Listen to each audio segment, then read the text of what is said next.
Bismillahirrahmanirrahim. Assalamualaikum warahmatullahi wabarakatuh.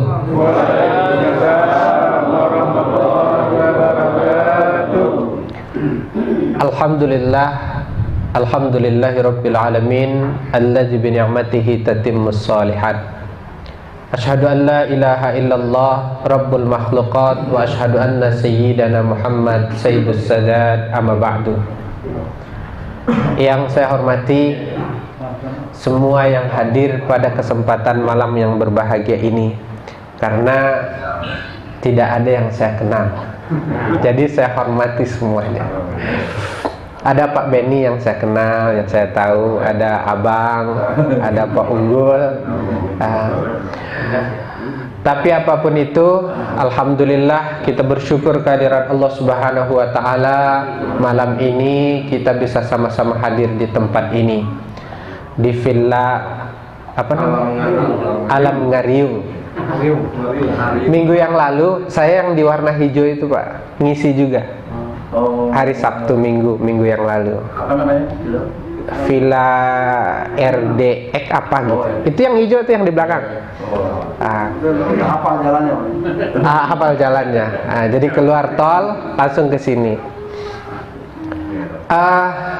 Allahumma sholli ala sayyidina Muhammad wa ala ali sayyidina Muhammad. Kita berselawat kepada baginda Nabi sallallahu alaihi wasallam beserta keluarga beliau, para sahabat beliau, dan mudah-mudahan kita yang hadir di tempat ini, di musola ini, anak-anak kita, istri kita, orang-orang yang kita cintai, orang yang kita sayangi, orang yang sayang sama kita, mudah-mudahan nanti di yaumil akhir semuanya diberikan syafaat oleh baginda Nabi hendaknya. Amin ya rabbal alamin.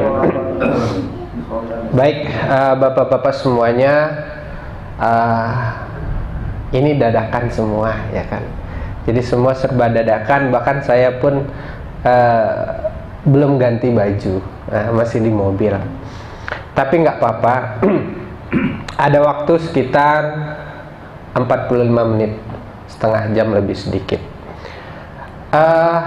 Karena tadi katanya bahasannya adalah tentang persiapan Ramadan, maka kita akan bahas itu. Hari ini itu tanggal 24 Sa'ban 1444 Hijriah.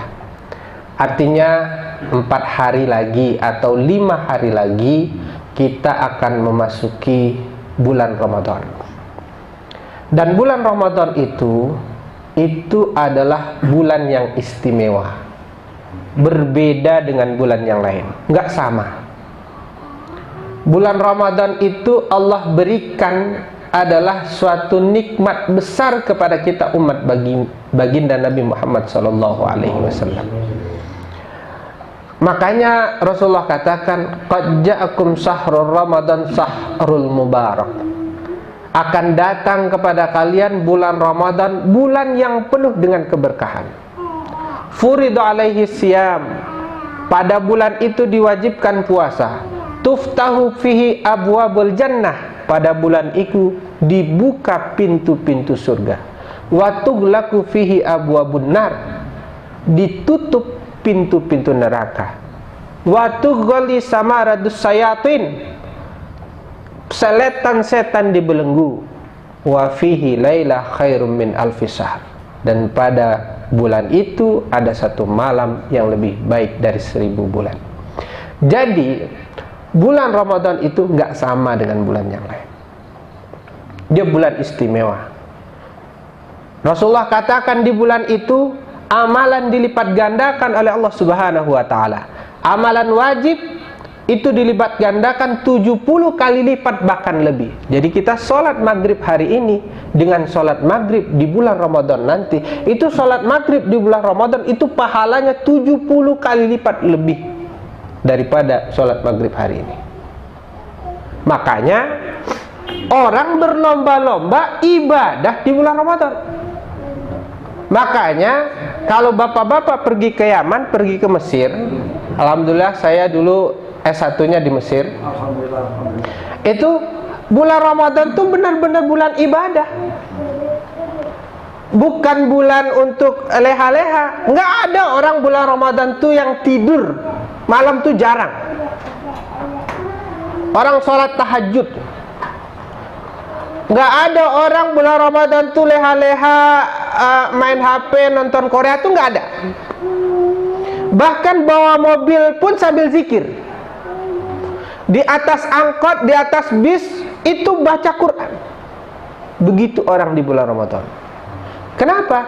Karena memang bulan Ramadan itu bulan tempat meraup pahala.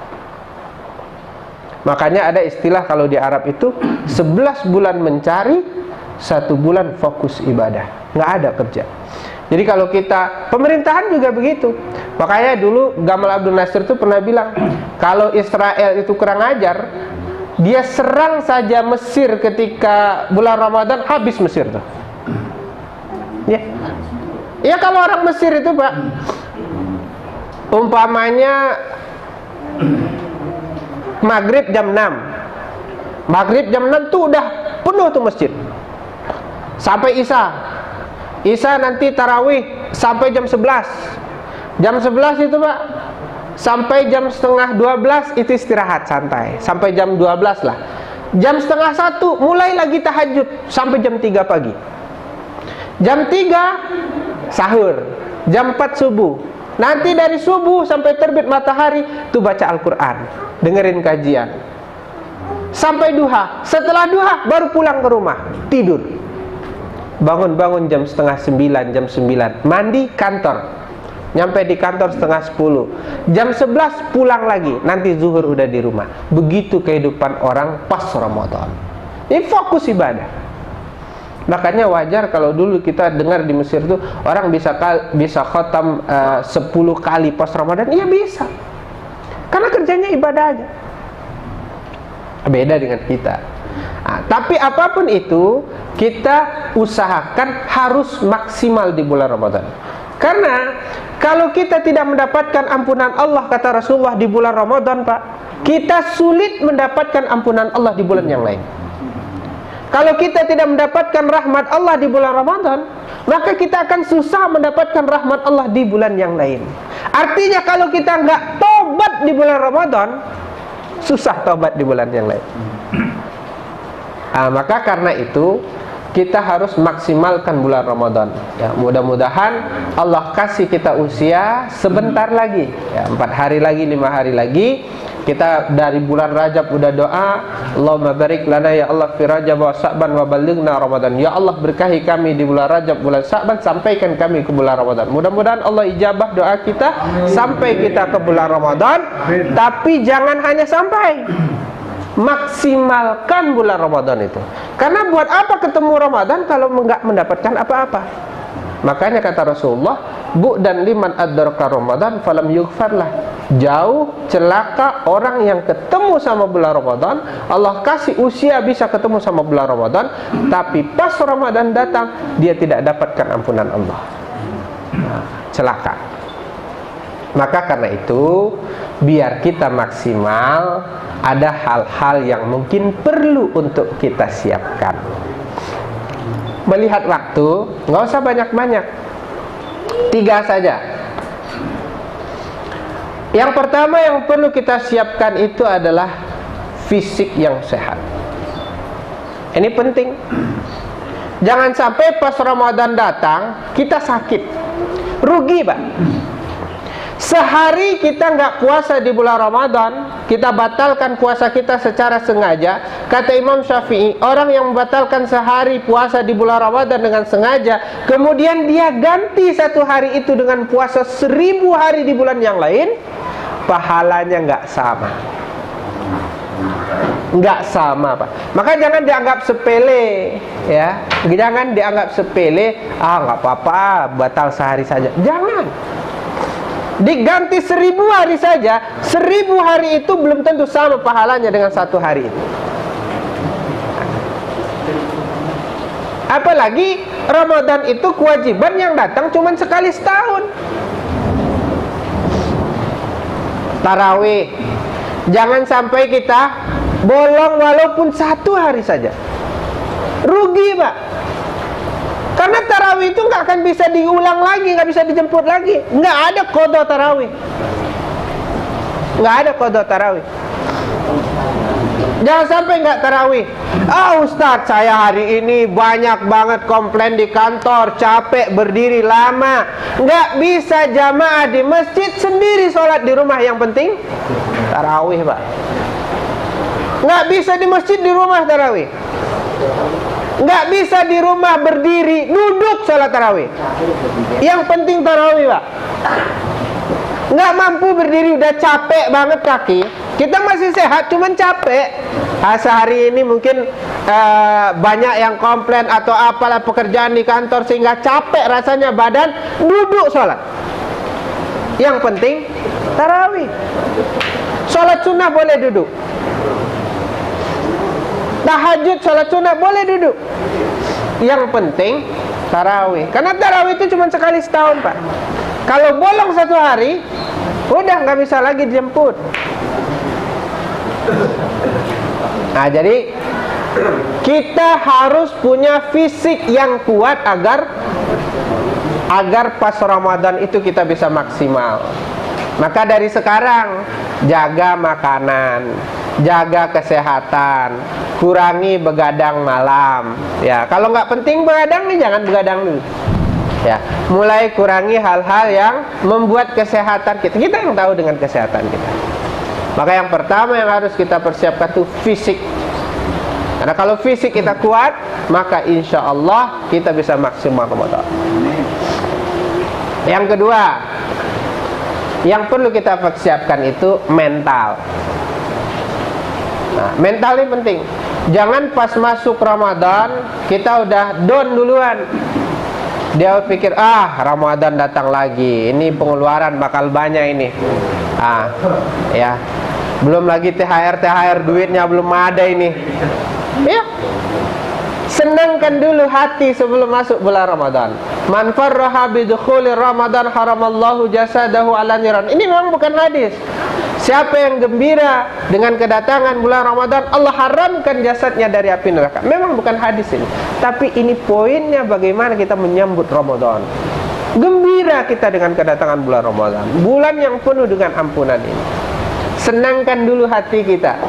Ya. Kalau kita senang, ibadah jadi enak. Bagaimana akan enak puasa kita, enak tarawih kita, enak baca Al-Quran kita, kalau hati kita galau gundah gulana, nggak senang dengan bulan Ramadan. Maka senangkan dulu hati, mental. Yang kedua, mental ini akan bagus kalau kita bersihkan diri kita. Bagaimana membersihkan diri? Kita ini manusia, Pak. Manusia itu banyak salah. Manusia disebut manusia karena banyak salahnya, karena pelupa. Karena itu kita harus saling maaf-maafan sebelum masuk bulan Ramadan. Itulah acara ini, salah satunya adalah agar kita bisa saling maaf-maafan. Kalau kata orang Betawi namanya munggahan, Pak. Kita nggak mungkin datangin rumah satu-satu, ya. Nggak mungkin datang ke rumah tetangga ini, tetangga ono. Tetapi dibuatlah satu acara di masjid, makan bareng bersama. Mau di masjid kah, di balai RW kah, ngumpul bersama, makan bersama, maaf-maafan. Namanya munggahan. Nah, iya. Tapi poinnya maaf-maafan, membersihkan diri sebelum masuk bulan Ramadan.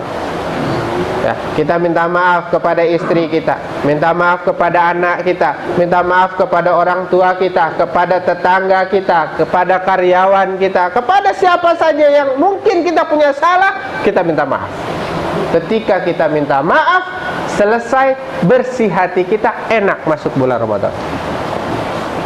Minta maaf itu tidak hanya kepada yang hidup, tetapi juga kepada yang sudah meninggal, kita minta maaf juga. Makanya ada namanya nyekar, Pak. Datang ke kuburan orang tua, datang ke kuburan leluhur, bersihkan kuburannya, bacain Fatihah, bacain surat Yasin, selesai itu semua. Maafin saya ya, ini mau masuk bulan Ramadan. Iya, Jadi kita datangin kuburan mereka, kita minta maaf, mau masuk bulan Ramadan, bersih kita. Kalau orang tua sudah meninggal, kalau orang tua masih hidup, datangin, minta maaf. Kalau nggak bisa, telepon. Sekarang mau udah enak. Susah Ustaz, orang tua nggak bakal maafin. Ya paling gampang sekarang, transfer dulu baru telepon. Kirim 1 juta, 2 juta. Setelah itu, alhamdulillah dapat rezeki. Tadi ditransfer 2 juta. Ini mau masuk puasa, maafin ayah ya. Maafin saya, dimaafin itu. Kenapa pas Ramadan, pas mau Ramadan? Kalau bisa kan kita minta maafnya. Kalau kita salah, minta maaf tiap hari kita bisa. Tapi kalau nggak bisa, ya minimal sebelum Ramadan ini kita bersihkan diri kita. Kita minta maaf. Ini kesempatan juga bagi yang selama ini udah nggak sapaan sama saudaranya. Ya mungkin ada cekcok yang agak lama sebulan yang lalu, entah itu kurang baik hubungan, kesempatan. Biar kita pas masuk Ramadan bersih. Maka kita harus maaf-maafan. Baik kepada yang hidup ataupun kepada yang sudah meninggal. Makanya kalau yang sudah meninggal itu ada yang nyebut nyekar, ada yang nyebutnya ruahan kalau di Jawa Pak. Ruahan itu ngirim pahala untuk ruh-ruh leluhur. Nah, itu kalau kepada manusia. Kalau kepada Allah, kita bertaubat. Nah, maka sebelum Ramadan datang, ya kita taubat dulu sama Allah. Gimana caranya Ustaz? Taubat tuh caranya gampang Pak. Gimana caranya? Kita pertama mandi taubat dulu. Ya, menyesali segala perbuatan dosa yang sudah kita lakukan, berjanji tidak akan mengulanginya lagi, lalu kita mandi taubat. Ketika mandi itu siramkan air kepada ya Allah, dengan mengalirnya air ini bersih diri ini, hilangkan segala dosa di badan ya Allah. Siramkan tuh air. Mandi taubat dulu. Mau pakai kembang 7 rupa silahkan. Kalau di Medan namanya mandi pangir Pak. Itu pakai daun pandan. Kalau di Padang, ada orang Padang di sini? Ada namanya balimau. Nah, balimau itu orang Padang mandi pakai jeruk. Mandi tobat tapi pakai air jeruk. Balimau. Kalau di Jawa namanya padusan. Poinnya sama Pak. Mandi tobat sebelum masuk bulan Ramadan. Tapi sekarang udah beda. Orang pergi balimau, pergi padusan, karena dulu nggak ada sumur di rumah, orang mandinya ke air yang mengalir, ke sungai-sungai. Sekarang pun orang pergi mandi ke sungai-sungai sama pacar barunya. Ya akhirnya ya salah. Poinnya bertobat tapi bikin dosa. Jadi kalau mau mandi tobat cukup di rumah saja. Guyur air ke badan kita, bersihkan diri ini. Ya Allah, aku mandi taubat. Ya Allah, bersihkan diri. Selesai mandi taubat, salat sunnah taubat 2 rakaat, perbanyak istighfar. Dengan begitu kita bisa bersih. Sesama manusia kita minta maaf, kepada Allah kita minta ampun, bersih diri kita, kuat mental kita. Jadi yang kedua ini penting, mental. Lalu kita mulai biasakan ibadah Pak. Kita kan tahu bulan Ramadan itu bulan istimewa. Ya kalau di bulan Ramadan itu pahala dilipat gandakan. Kita pasti pengen pas Ramadan itu minimal 2 kali khatam Quran. Kita pengen pas Ramadan itu sholat 5 waktu di masjid kalau bisa. Tapi rencana-rencana itu tidak akan bisa kita lakukan kalau tidak mulai kita biasakan. Makanya kalau ada bapak-bapak di sini ikut Thariqah Naqsabandiyah atau Thariqah TKN, Qadariyah Naqsabandiyah atau Satariyah, itu mereka punya amalan Pak. Apa amalannya? Sebelum pas masuk Rajab sama Sya'ban itu ada amalan mereka sholat 40 hari. Selama 40 hari itu mereka sholat dapat takbiratul ihram imam yang pertama. Biasanya dimulai 1 Rajab, berakhir 10 Sya'ban. Ada yang mulai 20 Rajab, berakhir 30 Sya'ban. Selama 40 hari itu mereka sholat 5 waktu harus berjamaah dan harus dapat takbiratul ihram imam yang pertama. Itu salah satu amalannya. Poinnya apa? Agar mereka biasa, Pak. Jadi ketika mereka biasa sholat jamaah, nanti pas Ramadan jamaah ke masjid juga enak. Maka kalau kita ingin khatam Al-Quran nanti 2 kali, 3 kali pas Ramadan, mulai dari sekarang biasakan. Nah, masih ada 5 hari. Kita biasakan diri untuk ibadah. Nggak bisa serta-merta pas Ramadan aja. Udahlah, saya sekarang happy-happy dulu, nggak usah baca Al-Quran dulu. Nanti baca Al-Qurannya pas Ramadan aja biar pahalanya banyak. Iya Pak, niatnya begitu. Tapi nanti pas udah hari ke-10, baru juz 2, baru juz 3. Jadi kita mulai biasakan ibadah. Nah, dengan begitu mental ini menjadi bagus masuk ke bulan Ramadan. Fisik bagus, mental bagus, maka ada yang ketiga yang perlu kita persiapkan. Apa itu? Ilmu, Pak. Ilmu tentang Ramadan, ilmu tentang puasa Ramadan. Ini kita harus ngerti. Paham syarat wajib puasa, paham syarat sah puasa, paham rukun puasa, paham yang membatalkan puasa, paham apa yang membatalkan amal ibadah puasa. Ini harus kita tahu. Jangan sampai kita termasuk kepada hadis Rasulullah SAW. Apa kata Rasulullah? Kam min saimin laisa lahu min siyamihi illa al-ju'i wal atas. Banyak orang yang berpuasa tetapi tidak mendapatkan apa-apa dari puasanya kecuali haus dan lapar saja. Nggak ada guna itu puasa buat dia, Pak. Sama seperti sholat. Rasulullah pernah katakan, sayati zamanun yusalluna wa la yusallun. Akan datang suatu masa nanti di mana orang sholat tapi seperti tidak sholat. Nggak tahu kita masuk di dalam itu apa tidak. Puasa juga begitu. Ada orang yang puasa tetapi tidak ada manfaat puasa itu bagi dia sama sekali. Hanya pelepas hutang saja, yang dapat haus dan lapar saja. Maka ibadah itu harus dengan ilmu. Nggak bisa sembarangan. Makanya kewajiban pertama kita itu adalah belajar. Ini penting. Ini Ramadan, masih ada waktu 4 hari, 5 hari lagi kita pelajari tentang Ramadan ini. Syarat wajib Ramadan: Islam, baligh, berakal, mampu. Apa itu Islam? Apa itu baligh? Apa itu berakal? Apa itu yang disebut dengan mampu? Itu harus kita pelajari. Rukun puasa, niat, imsak. Niat itu apa? Imsak itu apa? Oh, niat itu bagaimana niat? Apa syarat niat? Itu harus dipelajari, Pak. Oke, kita bahas satu aja umpama. Rukun puasa itu 2, niat sama imsak. Niat, apa itu niat? Niat itu dalam hati, Pak. Wajib dibaca. Orang yang tidak baca niat tidak sah puasanya. Oke. Lalu niat itu ada 2 syaratnya. Yang pertama tabyid, yang kedua ta'yin. Begitu kata ulama fikih. Apa itu tabyid, Ustaz? Hadisnya, malam yubayyid, barang siapa yang tidak memalamkan niat qabla al-fajar, sebelum terbit matahari, fala siyamalah.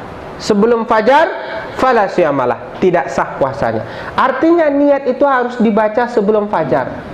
Kalau lupa bacanya nggak sah puasanya. Begitu kata ulama fikih, Pak.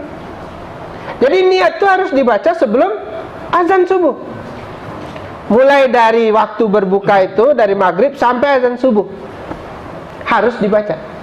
Kalau nggak sah niat. Ini puasa wajib, beda dengan puasa sunnah. Kalau puasa sunnah nggak baca niat pun, setelah subuh pun baca niat sah. Tapi kalau puasa wajib tidak sah, karena syarat niatnya tabyid. Yang kedua, syarat niat itu harus ta'yin. Apa itu ta'yin? Harus jelas puasanya. Sebutin puasa apa, kapan, tahun kapan. Makanya nawaitu shauma ghadin an adai fardis sahri ramadana hazi sanati lillahi ta'ala. Aku niat puasa Ramadan esok hari. Itu ta'yin namanya. Harus jelas puasa apa besok. Jadi harus ada tabyid, harus ada ta'yin untuk niat puasa Ramadan. Boleh nggak bagaimana boleh nggak puasa niatnya satu aja untuk 30 hari? Kata jumhur ulama, kalau dalam mazhab Syafi'i nggak boleh. Satu hari satu niat. Kalau mazhab Syafi'i, mazhab Hanafi, mazhab Hambali, satu hari satu niat jumhur ulama. 3 mazhab. Kalau kata mazhab Maliki, boleh satu niat di awal untuk 1 Ramadan. Kita mau yang mana? Kita Syafi'i. Ya udah, berarti tiap malam baca niat. Kita Hanafi, tiap malam baca niat. Kita Hambali, tiap malam baca niat. Kita Maliki, boleh awal saja. Apa niat awalnya? Aku niat puasa Ramadan 1 bulan karena Allah. Tapi kalau dalam mazhab Syafi'i enggak, harus tiap hari baca niat. Ini hal yang sepele, tapi harus kita pelajari. Yang kedua, imsak. Apa itu imsak? Menahan dari waktu fajar sampai terbenam matahari. Bukan menahan dari waktu imsak. Imsak orang Indonesia itu beda. Imsak orang Indonesia itu 10 menit, 15 menit sebelum subuh. Kewajibannya itu dari subuh sampai terbenam matahari. Jadi kalau kita bangun 10 menit sebelum azan, makan. Walaupun sunnahnya memang berhenti ketika sudah imsak. Kenapa? Makannya berhenti setelah imsak karena Rasulullah itu dulu biasa puasa.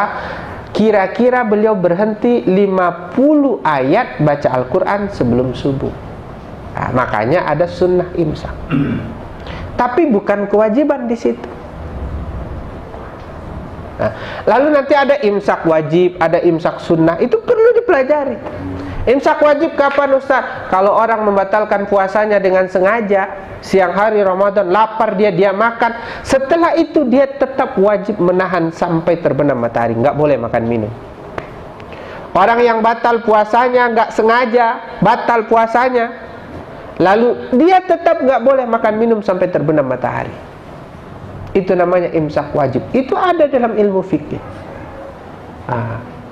Ini kita pelajari.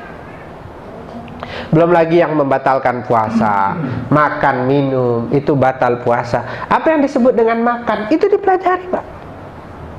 Apa yang disebut dengan makan? Makan itu syaratnya 2. Yang pertama, masuk sesuatu ke dalam kerongkongan, itu disebut makan. Sengaja nggak disengaja batal puasa. Kita berenang siang hari bulan Ramadan, masuk air ke dalam kerongkongan kita, batal puasa kita. Nggak sengaja, tetap batal. Masuk laler, nyamuk, kita buka mulut gede-gede, masuk nyamuk ke dalam, masuk, batal puasa kita. Tapi walaupun batal, kita tidak boleh makan dan minum sampai terbenam matahari. Puasa hari itu wajib diqadha. Ini dipelajari. Poin kedua, memasukkan makanan ke dalam tubuh itu disebut makan juga. Suntik vitamin, suntik glukosa, infus, batal puasa. Lalu kalau suntik obat gimana, Ustaz? Suntik obat para jumhur ulama mengatakan enggak batal puasa. Jadi tidak setiap yang memasukkan batal puasa. Kalau yang dimasukkan makanan batal puasa. Kalau ada sesuatu masuk melalui kerongkongan batal puasa. Ini dipelajari. Inzal, keluar mani, batal puasa. Disengaja batal puasa. Inzal yang disengaja batal puasa. Dengan melihat sesuatu yang menimbulkan syahwat, tontonan, dengan melihat perempuan cantik lewat depan kita, terangsang, inzal, batal puasa. Tapi walaupun puasa kita batal, kita tetap tidak boleh makan minum sampai terbenam matahari. Harus. Itu namanya imsak wajib. Itu dipelajari. Ini benar. Itu ada ilmu. Jadi inzal, keluar mani. Apalagi kalau disengaja, yang lebih parah lagi. Ya. Nggak sengaja aja, nggak sengaja dalam artian ya karena melihat sesuatu, nggak sengaja juga sih ya. Tapi kalau karena mimpi basah baru nggak batal. Nah, itu bukan urusan kita itu mimpi basah. Tapi kalau karena melihat sesuatu, kemudian karena digesek-gesek lah, apalah namanya, batal puasa. Harus sampai selesai. Hah? Sampai maghrib gitu lah. Dan kalau sudah batal, kita tetap nggak boleh makan minum. Tetap puasa sampai terbenam matahari, tapi puasa kita hari itu tidak dihitung puasa dan kita wajib qada puasa hari itu. Nah, itu namanya imsak wajib. Kita udah batal tapi tetap dipelajari di ini. Nah, nanti ada imsak sunnah. Imsak sunnah tuh orang perempuan yang lagi haid. Dia haidnya bersih jam 12 siang. Mandi dia. Nah, kalau dia dari jam 12 siang setelah mandi sampai terbenam matahari, dia sunnah untuk menahan nggak puasa. Tapi dia dihitung nggak puasa hari itu. Tapi tetap sunnah. Jadi menghormati orang puasa itu dengan nggak makan minum itu ada aturannya. Ada pahalanya walaupun nggak dihitung puasa. Orang sakit, pagi dia sakit, makan dia jam 12 siang, udah seger dia, wah udah kuat saya. Maka dari jam 12 siang sampai terbenam matahari dia sunnah untuk tidak makan dan minum. Itu imsak sunnah namanya. Itu ada ilmu. Apalagi yang batalkan puasa, makan, minum, inzal. Kemudian ini yang wanti-wanti nih yang harus kita iniin, berjima itu batal puasa. Bersetubuh.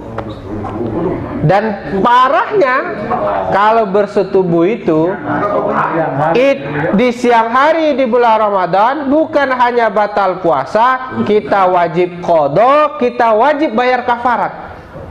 Qada wajib, kafarat wajib. Apa kafaratnya? Memerdekakan budak perempuan yang muslimah. Oh, zaman sekarang nggak ada, Ustaz. Maka diganti dengan kafarat kedua, puasa 2 bulan berturut-turut. Maka yang pengantin baru hati-hati. Nah, pengantin baru hati-hati.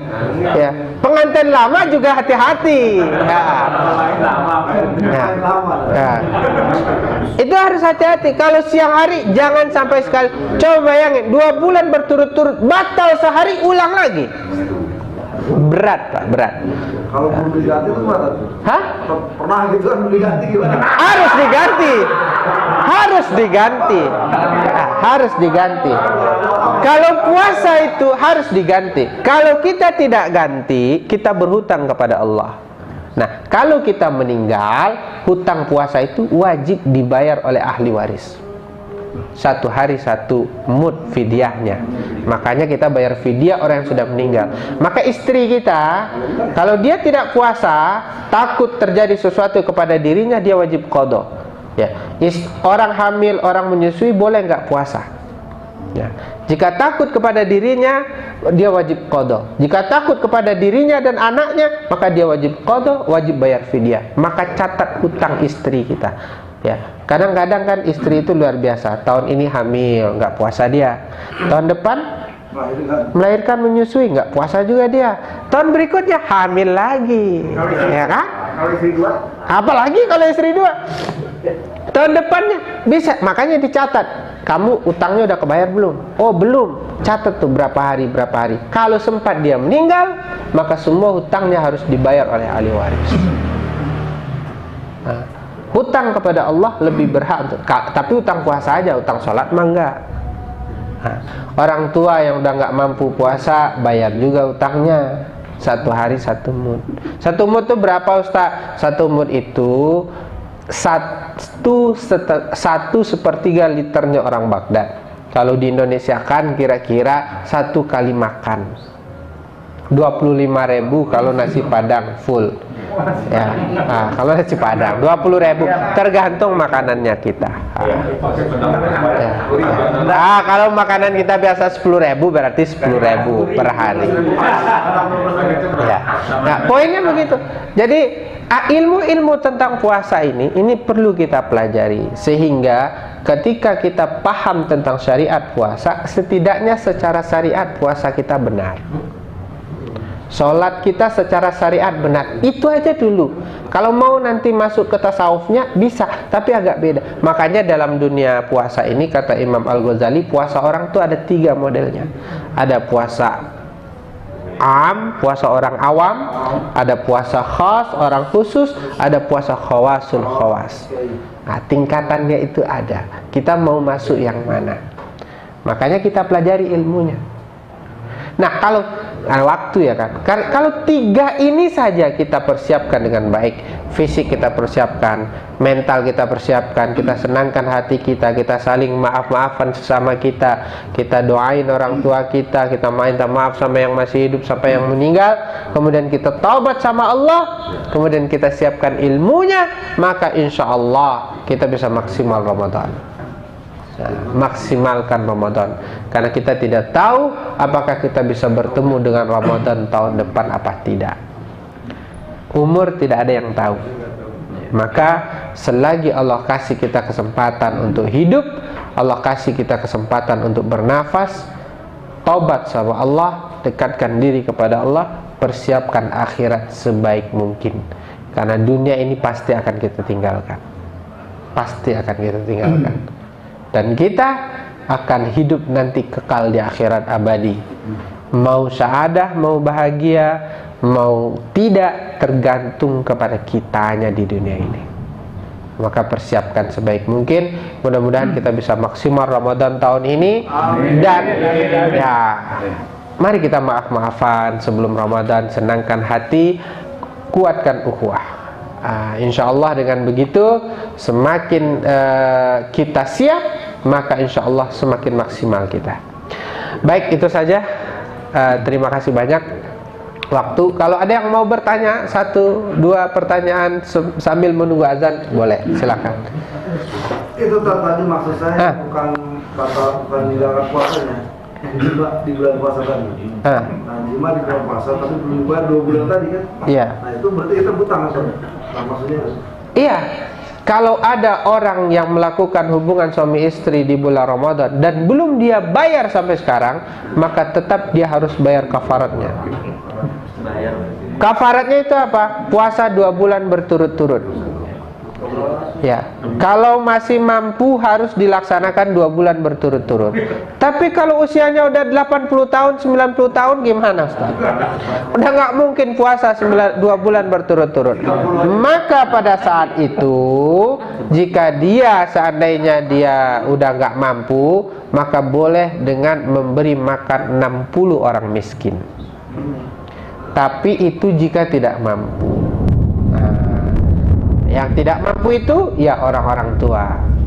Orang-orang tua yang sudah renta, yang sudah nggak sanggup puasa, nggak apa-apa, nggak puasa 2 bulan berturut-turut.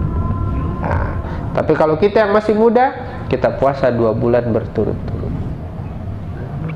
Dua-duanya sama, laki-laki dan perempuannya. Nah, jadi harus, makanya kalau nggak mau, jangan lakukan. Cukup malam saja. Ada waktu 12 jam malam bebas. Ya, 12 jam. Ya, kenapa? Habis maghrib boleh. Buka dengan itu boleh. Ya, buka. Boleh. Nggak ada air minum. Nggak ada air minum gitu. Nggak ada air minum. Nggak ada air minum. Gimana cara buka nih gitu ya kan? Ya udah, bukanya dengan itu boleh. cuman gitu ya.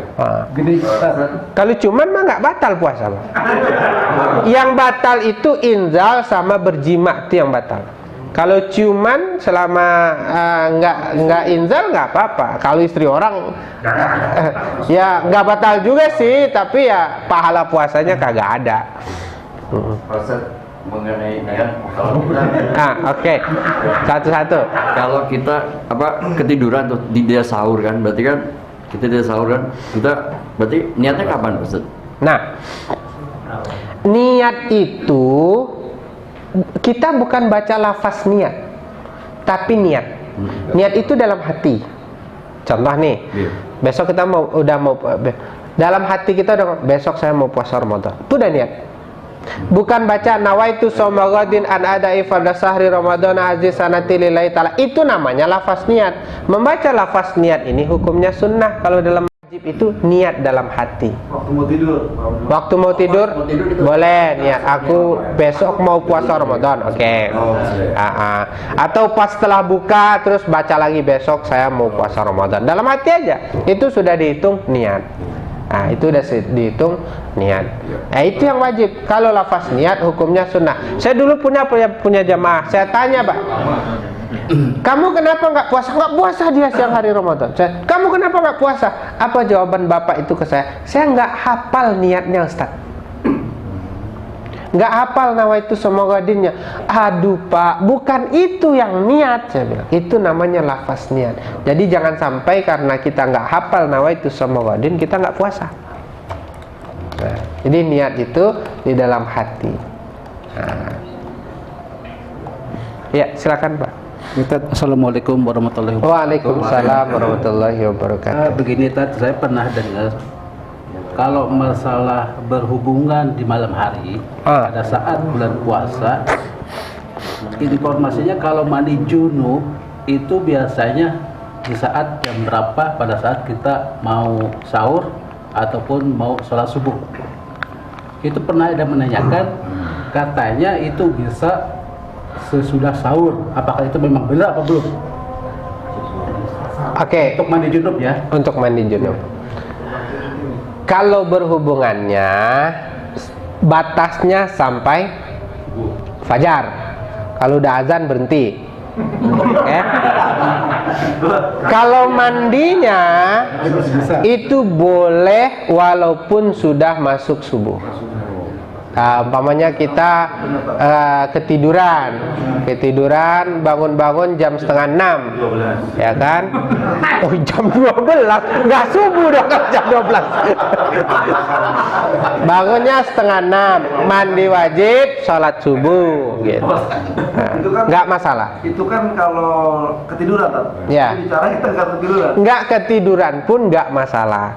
Umpamanya kita bangun jam 3:30, jam 4 gitu, makan dulu buru-buru, sahur, setelah itu mandi, setelah itu baru mandi junub, setelah itu baru sholat subuh, nggak masalah.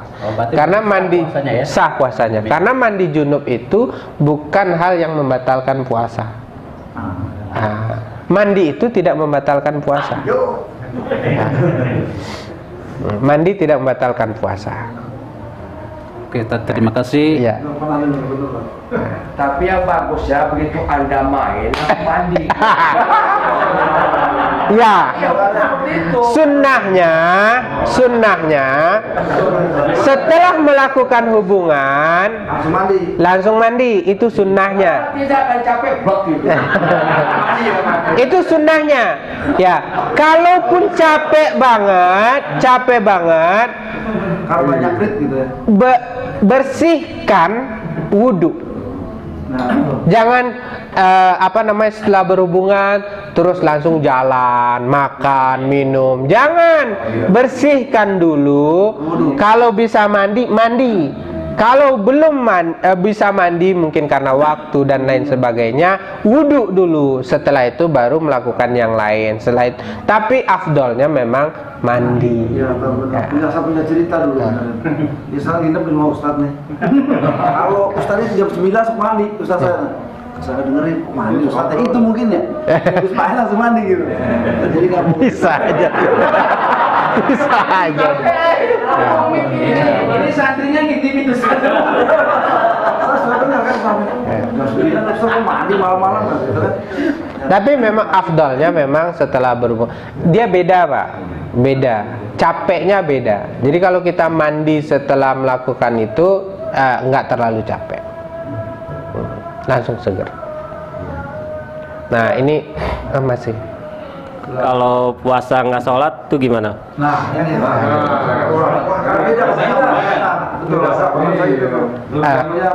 puasa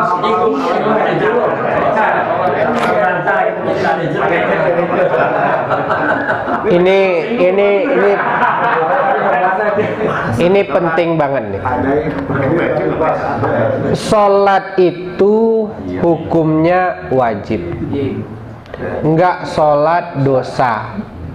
Bahkan dikatakan dosa yang paling besar itu adalah dosa meninggalkan sholat. Yang paling penting dalam agama ini sholat. Dalam agama Islam ini yang paling penting itu sholat. Yang paling utama itu sholat. Saking pentingnya itu Rasulullah yang langsung jemput tanpa perantara. Saking pentingnya ya, setelah diterima Rasul, besok paginya Rasulullah langsung sholat sampai meninggal. Sholat tidak boleh ditinggalkan dalam keadaan apapun. Sakit sekeras apapun tetap wajib sholat. Ya. Nggak bisa berdiri boleh duduk, nggak bisa berduduk boleh berbaring, nggak bisa berbaring boleh telentang, nggak bisa telentang ya sambil kedipin mata aja, dalam hati aja juga boleh. Yang penting sholat. Nggak ada air, nggak bisa wudhu boleh tayamum, nggak bisa tayamum nggak apa-apa, nggak wudhu nggak tayamum, yang penting sholat. Kalau orang udah pikun gimana tadi? Nah, itu udah hilang akal, itu lain lagi. Selama dia masih terkena ya mukallaf, taklif, Islam balik berakal, maka dia wajib sholat. Nggak ada cerita. Wajib sholat. Ini nggak bisa diwanti-wanti. Makanya sholat itulah yang diperintahkan oleh Rasulullah, suruh diajarkan kepada anak. Rasulullah suruh ajarkan kepada anak. Muru auladakum bis-shalah wa hum sab'a sinin. Suruh anakmu sholat usia 7 tahun. Wa in asaro, kalau usia 10 tahun nggak mau sholat, fadribuhu, boleh dipukul. Saking luar biasanya tuh sholat. Nggak ada pasal-pasal kalau tentang sholat. Bahkan pernah di masa khalifah itu, ya, saya lupa khalifahnya apa di dinasti Umayyah itu. Ada seorang orang tua membunuh anaknya usia 15 tahun karena nggak sholat. Nggak mau anaknya sholat, dibunuh sama bapaknya. Apa kata khalifah? Nggak usah dikisos. Coba bayangin. Artinya ini sholat penting banget. Makanya yang perlu kita pelajari pertama dalam hidup itu sholat. Kalau sholatnya benar, sholat benar hidupnya. Makanya dalam hadisnya itu awwalu ma yuhasibu fil akhirah huwa shalah. Yang pertama kali nanti dihitung di hari akhirat itu sholat. Wa in saluhat, kalau sholatnya bagus, saluha amali kullu, semua amalannya bagus. Jadi artinya buku pertama nanti diperiksa itu sholat. Oh, sholatnya bagus, dah, yang lain gak usah diperiksa, beres. Makanya sholatnya harus wanti-wanti kita pelajari nih. Gak bisa enggak paham mana rukun qauli, mana rukun fi'li, mana yang sunnah, mana yang hay'ah, mana yang rukun. Ini harus dipelajari. Apa rukun sholat? Berapa rukun sholat? 13, 17. Apa rukun pertama? Berdiri bagi yang mampu. Selama masih mampu berdiri, wajib berdiri. Ada orang sholat dia masih bisa berdiri langsung duduk, nggak sah sholatnya kalau nggak ngerti rukun sholat. Kalau dia seandainya dia di awal langsung duduk, itu salah. Berdiri dulu. Kalau selama masih mampu berdiri. Oh, 2 detik, 3 detik, 1 menit berdiri udah nggak mampu, silahkan duduk. Karena berdiri adalah rukun pertama, berdiri bagi yang mampu. Ini poin-poin yang perlu kita pelajari. Nah, sholat. Jadi sholat itu nggak bisa diwanti-wanti. Nggak ada istilah. Nggak ada tawaran buat sholat. Wajib hukumnya. Dan ingat, orang yang sholatnya benar, hidupnya benar. Ya. Orang yang sholatnya benar, hidupnya benar. Kata Sayyidina Umar, muru auladakum bisolah, suruh anakmu sholat, karena sholat yang jaga anakmu. Jadi yang jaga kita itu sholat kita. Jadi kalau sholat kita benar, akhlak kita benar. Al-Quran juga katakan, inna sholata tanha anil fahsai wal munkar. Sholat itu mencegah orang yang melakukannya dari perbuatan keji dan munkar. Jadi kalau dia masih bajingan, perangainya nggak benar dan kelakuannya tidak benar, sholat lu kagak benar. Sesimpel itu. Orang yang sholatnya benar, inna sholatakum sakanul lahum. Orang yang sholatnya benar, sholatnya itu membawa kedamaian ke dalam hatinya.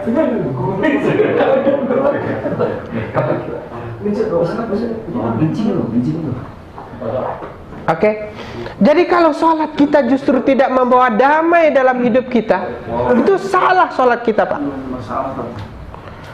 Pas sholat justru kepikiran hutang, kepikiran masalah, tambah galau, gak bener sholatnya. Maka sholat ini harus benar-benar kita pelajari, karena ibadah yang paling penting, ibadah yang paling utama. Selain kita pelajari, ini yang wajib kita ajarkan kepada anak. Nah, jadi nggak ada istilah nggak sholat. Boleh nggak sholat, nggak ada istilah nggak sholat. Nggak ada istilah nggak sholat. Sholat selama sudah balik sampai mati harus sholat. Lupa qada. Kalau dilupakan apalagi yang lupa saja wajib diqada. Tertidur aja wajib diqada. Apalagi kalau dilupakan, ganti qada. Jadi sholat nggak bisa digunggu-gugat, diwanti-wanti, harus. Jadi nggak ada istilah puasa nggak sholat, nggak ada istilah itu.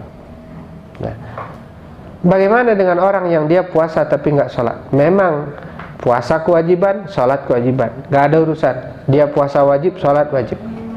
Kalau dia meninggalkan sholat, dia dapat pahala, dosa meninggalkan sholat. Kalau dia puasa, dia dapat pahala puasa. Sah nggak orang yang dia puasa tapi nggak sholat? Sah puasanya. Puasanya tetap sah, kewajiban puasanya terlaksana. Tapi kesalahan dia meninggalkan sholat, sholat itu wajib dia ganti, wajib dia qada. Kan orang yang betul yang mampu puasa 1 bulan sholat enggak sebulan, seterusnya malah ada. Nah, dan yang saya bilang lagi nih, yang penting juga nih, jangan sampai kita sholat sunnah mampu, sholat wajib kagak. Tarawih mau dia, Pak, maghrib kagak sholat, yang penting rokok ngopi. Tarawih dia mau. Ini udah kebalik-balik dunia ini. Yang wajib dulu, yang sunnah itu iya juga, tapi yang wajib dulu. Di sholat 5 waktu itu nggak bisa ditawar, Pak. Nggak bisa ditawar. Nggak ada istilah ditinggalkan sama sekali. Justru itu dulu saya pernah diajarkan oleh salah satu guru saya, kalau kamu mau berkah hidupnya, cukup 3 yang perlu kamu lakukan. Apa itu guru? Saya bilang, yang pertama, selalu makan makanan yang halal, berkah hidup kamu. Yang kedua, jangan pernah tinggalkan sholat 5 waktu, berkah hidup kamu. Kalau ada dalam satu rumah, dalam satu keluarga ada yang tidak sholat, nggak akan pernah ada keberkahan di rumah itu. Yang ketiga, cukup kamu dekat dengan ulama. Mau bawa sendal ulama, mau dengerin ulama aja udah cukup, apalagi kalau punya anak ulama. 3 ini kamu punya, berkah hidup pasti. Itu kata guru saya dulu kepada saya. Cuma 3 itu aja. Pastikan makanan yang kita makan halal, sholat 5 waktu jangan ditinggalkan. Yang ketiga, dekat dengan ulama. Nggak usah ikut campur urusan caci maki ulama dan lain sebagainya. Cukup dengarkan. Ya, kalau kita bisa berkhidmah, silahkan berkhidmah. Berkah hidup kita. Maka jangan pernah ada kata-kata tidak salat. Nggak ada itu. Baik. Enggak serius. Jangan serius.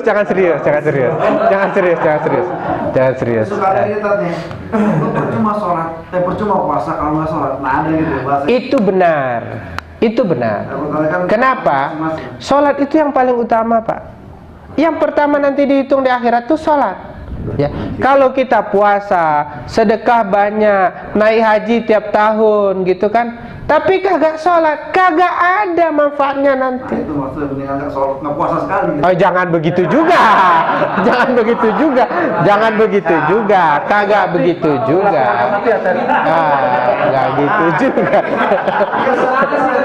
Itu cara pikirnya salah. Itu cara pikirnya salah. Iya, tapi itu poinnya salah. Kita sholat. Harga mati. Baik, karena waktu sudah menunjukkan pukul 7:30, mungkin masih ada banyak agenda, kita isya bareng-bareng. Saya kalau ada kata-kata yang salah, mohon dimaafkan. Ya, ini nggak serius-serius banget. Ya, kita sambil ya bercanda-bercanda. Mudah-mudahan yang sedikit ini bermanfaat untuk kita. Poinnya 3 tadi. Persiapkan fisik yang kuat, mental yang bagus, kita maaf-maafan, saling maaf dengan sanak saudara, tetangga, istri, anak, orang tua. Ya, baik yang masih hidup ataupun yang sudah meninggal. Nanti kemudian sebelum Ramadan usahakan mandi taubat, kita bertobat kepada Allah, perbanyak istighfar, sholat sunnah taubat.